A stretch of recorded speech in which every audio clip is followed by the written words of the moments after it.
If we are responsible, the future will be good for the future generations. Bharatiya Nyaya Sanhita, 2023, Chapter 4, Abetment, Criminal Conspiracy and Attempt. Welcome to our overview of Chapter 4, Abetment. Section 45 defines abetment as instigating, conspiring, or intentionally aiding in the commission of a crime. This can also include misrepresentation or concealment of material facts. For example, if a public officer is misled by someone to arrest an innocent person, that individual is guilty of abetment by instigation. Similarly, aiding an illegal act or facilitating its commission also constitutes abetment. Section 46 states that abetment applies even if the person abetted is not capable of committing the offense, such as a child or a person of unsound mind. It's important to note that the actual commission of the act is not necessary for abetment to be an offense. Let's look at a few illustrations.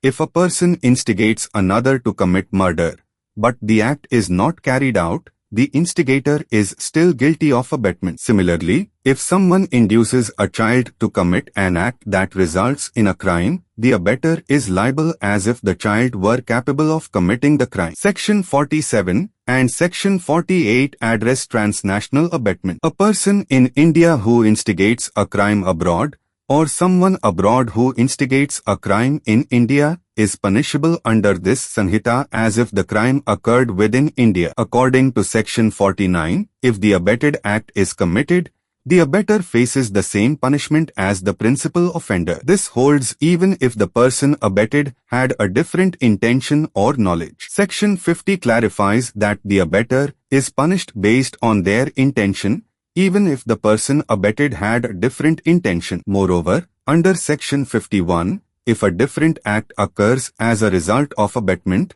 the abettor is still liable if it was a probable consequence of their instigation. Section 54 states that if the abettor is present when the crime is committed, they are deemed to have committed the act. And under Section 55, abetment of serious offences, even if not committed, can result in up to 7 years of imprisonment, or 14 if harm is caused. Section 56 covers the general punishment for abetment of offences not committed, which can be up to 1/4 of the longest term for the offence or a fine. Public abetment, involving the public or large groups, can lead to imprisonment of up to 7 years and a fine, as stated in Section 57. Sections 58 to 60 discuss concealing designs to commit an offense, especially by public servants. Concealing such designs is punishable according to the severity of the concealed offense. Next, let's talk about criminal conspiracy,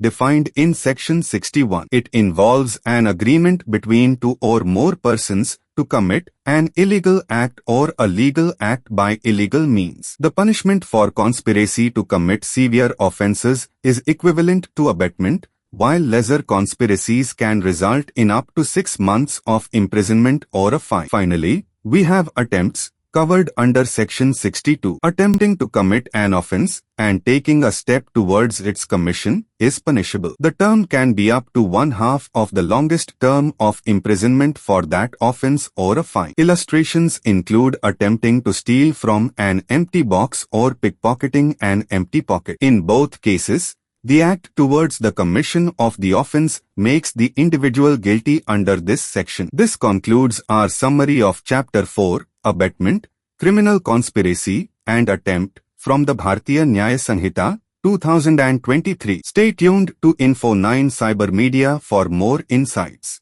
Stay informed. Live in comfort.